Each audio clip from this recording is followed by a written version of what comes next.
Good morning and welcome to the FIFA Club World Cup Match Day 3 pod. I hope everyone is doing well. Great competition so far. I'm enjoying it. Still watching most of the games. So hopefully today, I'll tell you what is doing well, my differentials. I keep posting about it, so I'm sure you're sick of it by now. But Match Day 1 and Match Day 2 differentials have done very well. If only I had picked them for my own team, which this week I might actually do pick two of them. Let's jump in. Let's take a look at a few things here. So let's look at my Match Day 2 results. Not what I wanted, not going to lie. I was on Wildcard. Picked some bad people, didn't I? Dortmund, I did certainly not expect to concede heavily, or two, let's say, and get 0 points for Anton there, which is frustrating. He's my big letdown. I thought Dortmund would get something out of that. Bowie, you could say Bowie is obviously a big letdown. He didn't play for Bayern. Frustrating one or two people in this tournament because the teams have rotated. You know, Foden is the other one there. Man City rotated. I think they changed 10 players, didn't they? I think it was only, I can't remember who it was who stayed in, but they played kind of the people who didn't play previous or started them, which is why you thought Haaland would start. And he did, and he scored and assisted. So great. That's really good. But yeah, otherwise, Foden is a frustration. I didn't expect them to rotate so heavily. It's not terrible. So it's 81 points this week. Gives me a total of 162 points. And I'm in position just over 8K, which is an improvement from last week, obviously. The one thing I will point out, and I put it at the bottom, is actually 200 points, so 38 more points for me, gets me to 400th place. There's a very, very small gap in reality. I don't think 30 points is that much. You can see from Pavlidis as a captain, it's a good captaincy for a week. So in reality, you could make it up with a decent differential and captain him. We'll see how that goes. That's maybe the way I go. I need to make these points up. I want to break into that top 1K, and I've got to do it. Match Day 3, I don't think is the one to do it in reality, though. I got caught out by the wildcard wording. Although it said wildcard, and we know what a wildcard is in FPL, the wording for it said 1 week. It looked like it was written as a free hit. I genuinely thought my team was going to go back to the team it was in Match Day 1. Which is frustrating. So it certainly hasn't done that. So I think that's made my Match Day 3 just a little bit more tricky. But we're okay. We'll go with it because we have to. Otamendi was a surprise guy, or is it? You know, did I think Benfica could concede? Yeah, potentially. But again, he cropped up with something. He's really good, isn't he? At the end of the day, so I'm quite happy with that. And then obviously the PSG guys could have easily gone down in the letdown category. Yeah, losing 1-0, did not expect that whatsoever, and they also hammered them as well. So being on top in stats means nothing if you don't put the ball in the net. So the differential performance, let's have a look at that. Yeah, so. Not bad. Along with the guys, I haven't put the guys from Match Day 1 in here as well because I'll just focus on the week before. But the Match Day 1 guys, things like Neto did very well as well this week, and Julian Brad, it's in here anyway. But yeah, Match Day 1 guys did very well. So this week, last week, Match Day 2 performance for differentials. Atletico's Llorente. He played 90 minutes, but he was put in defence, not midfield, so rubbish. And obviously, Atletico didn't do very well. PSG, Barcola, came on for 35 minutes. That was a bit rubbish. And they played rubbish as well. Couldn't put the ball in the net. Renato Sanchez, he didn't start, actually, which I thought he would, but he did come on for half an hour. He's got a goal, and obviously they get... The bonus, I have to put my hands up to, I think it was also Recluse on Twitter, who did tell me that the bonus they get is not some type of performance bonus, but it's actually a bonus they get for being under 5% owned, which makes much more sense. And for differentials, which is what I'm picking here, that's what they all are. So most of these guys are going to get bonus, actually, which is good because they're carrying out an activity. So 1 goal and a bonus for under ownership for Renato Sanchez. I expect him to start next game as well, so that's nice. Kingsley Coman got 1 assist. I'm not going to say and bonus because they all got it because they're under 5% ownership. So yeah, Koeman, 1 goal and 1 assist. Sorry, Dortmund, Julian Brandt got 2 assists. Barella got an assist. Colin Mowane got an assist. And unfortunately, Madrid, Rodrigo didn't play at all, and neither did Doku because Man City changed the whole team.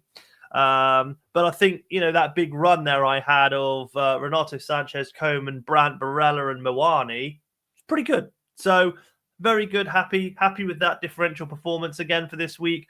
Mixed it in with the guys in Matchday 1 who performed again, like Neto, as I mentioned. I'm doing well on the differential side of things.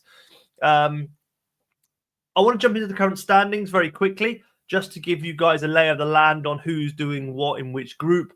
Likely to, I think it helps me and also you guys shape what we're doing this week.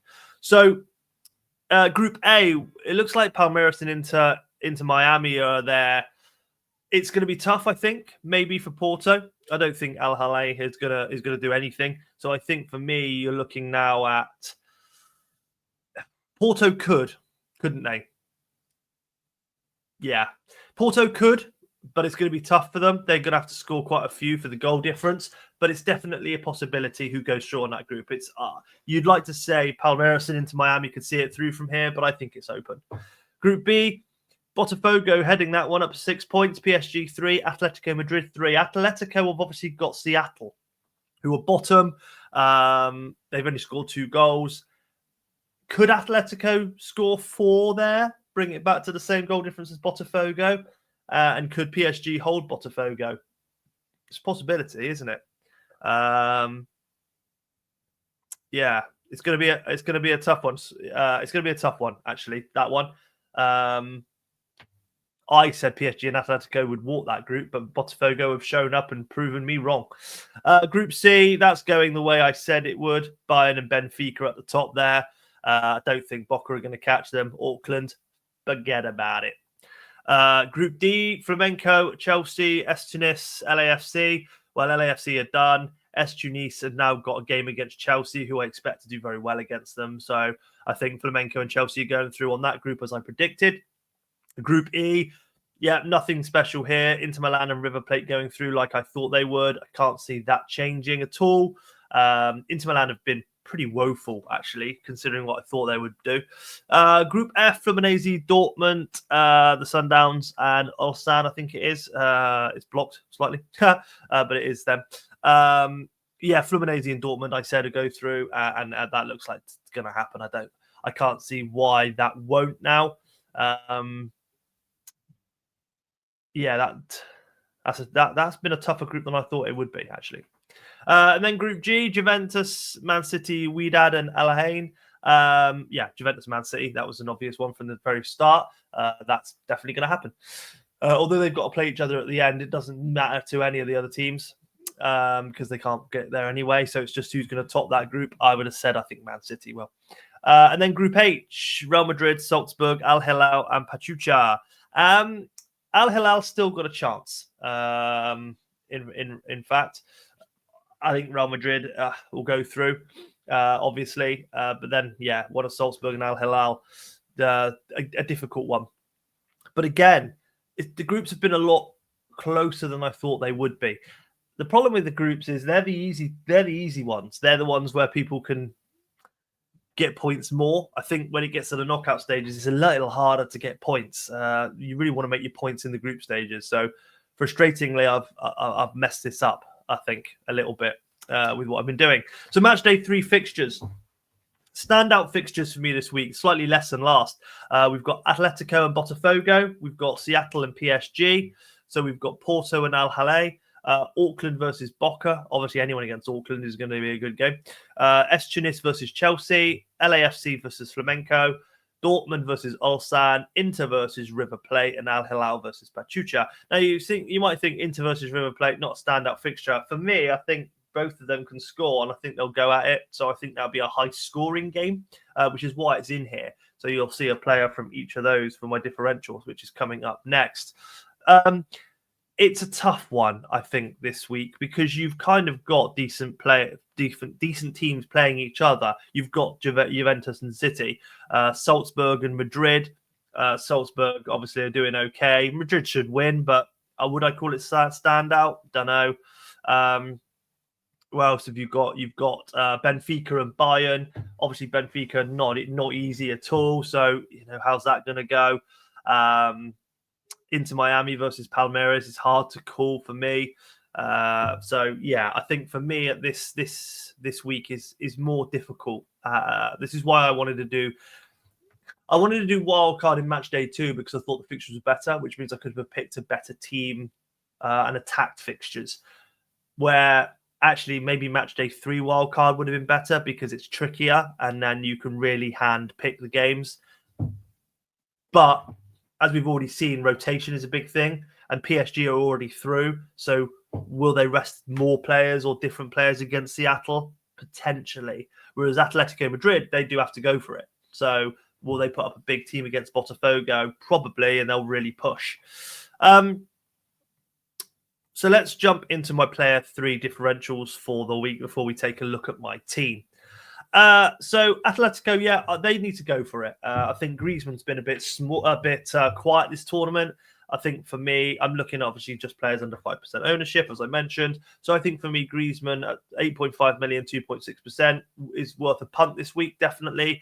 They're going to push. So they're going to try and score goals. He is a goal scorer. He's a very good player. So he is there for me. PSG, Ruiz, I've gone for in the midfield there, 6.5 million, 2.5% ownership. Has already turned up with something in match day 1.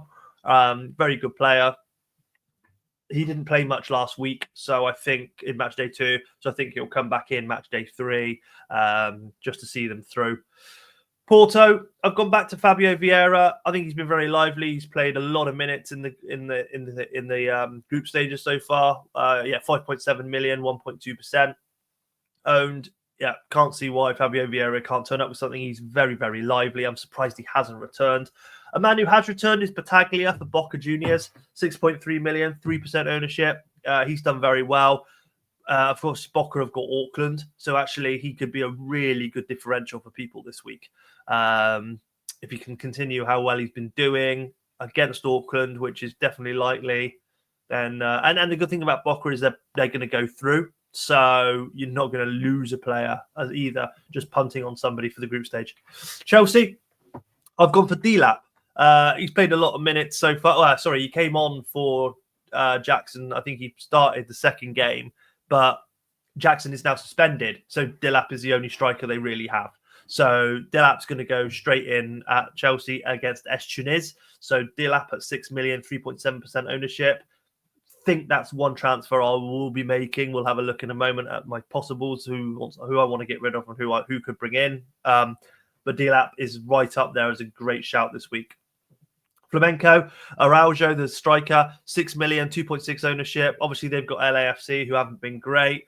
They're pushing. I think he's not a bad shout at all. He's played a lot of minutes. Dortmund, I've gone for Bellingham. Obviously, he came in the first game for his debut. Second game, he played 70-something minutes, and he got a goal. Looks lively. Obviously, he's trying to fill big boots of his brother. So for me, he's going to be a really good player for them this season, and he's played well so far in this tournament when he's come on and played. So 5.7 million, 2.1 ownership. I think he's a good shout this week against Ulsan. In reality, I think he'll start. Inter Mkhitaryan, I've gone for. Obviously, you guys might remember him from Man United days and many other clubs he's played for. 6.3 million, 0.8% ownership. I think, that's going to be a high-scoring game. He's playing a lot of minutes. So for me, why not? And then obviously Inter's opponent's River Plate. I've gone for Meza, who's already returned quite a few already. He's only 5.5 million. He's 0.5%. So he's not a bad differential at all. He's someone, if Inter aren't playing very well, which I would say they're not, he's definitely someone who could pick up a return. River Plate have been quite lively. And then Al Hilal. Obviously, Pachuca are probably one that people want to target. Al Hilal, not a bad team at all, actually. I mentioned it in previous pod. I messed up with them and forgetting who they were and who they had. I was going to go Joe Cancelo, but he is actually over 5%. So I've gone for Ruben Neves, who everybody remembers from Wolves days. 6.3 million, 2.1% ownership. Takes a lot of set pieces for them. Can see him scoring. He's already returned with a goal in match day 1, I want to say. So, definitely something there for Ruben Neves, I reckon, this week.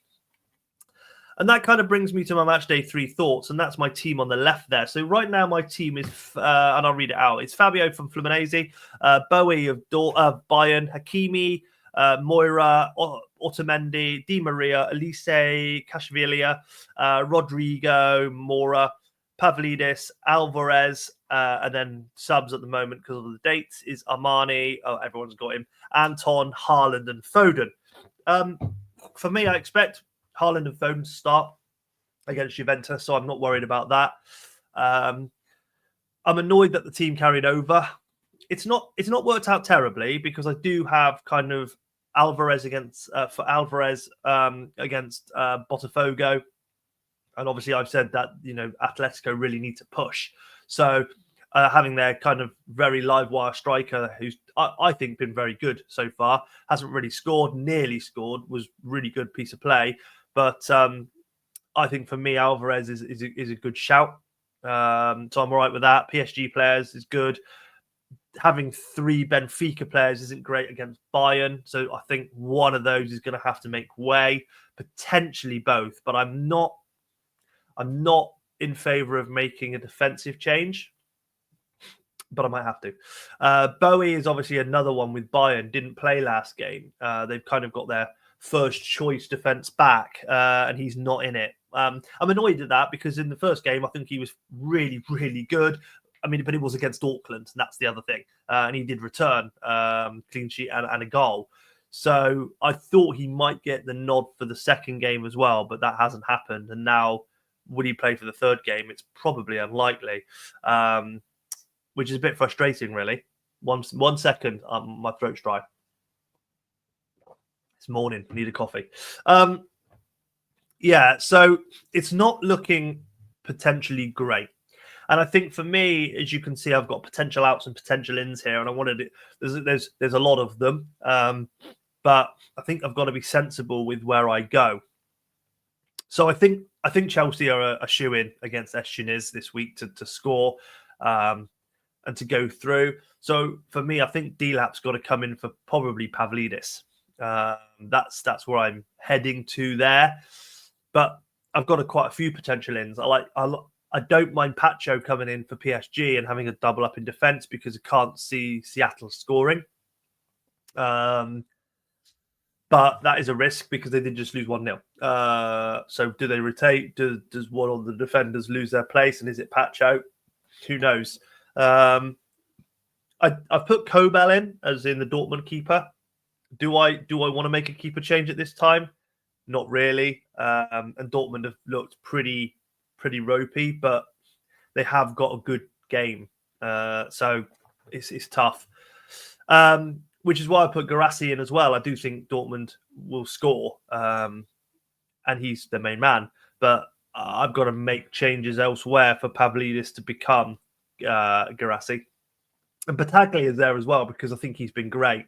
But I put underneath the potential in Chelsea, PSG, and Dortmund. That's the kind of 3 teams this week I'm looking at. So I think the moves I'll make is Pavlidis to Delap, and then probably, as much as I love Otamendi, I expect him to concede against Bayern and not pop up with what he's done so far. So I might look at taking maybe Otamendi out for Cucurella or Pacho. If I could get to someone like Palmer again and have Delap and Palmer this week, I would try, but I don't think I can. I don't think I'll have enough money at all. So unfortunately, that's it. Happy with the Man City guys again. Although they've got Juventus, Haaland and Foden, I think they can. They're very, very good. I'm all right with that. So let's see how that goes. And that is it, guys. Short and sweet, 20 minutes today, just to run through what I'm doing, some thoughts, give you your differentials for the week. Look, really appreciate the love that you've been showing this. The Matchday 2 one didn't have as many views as the first one.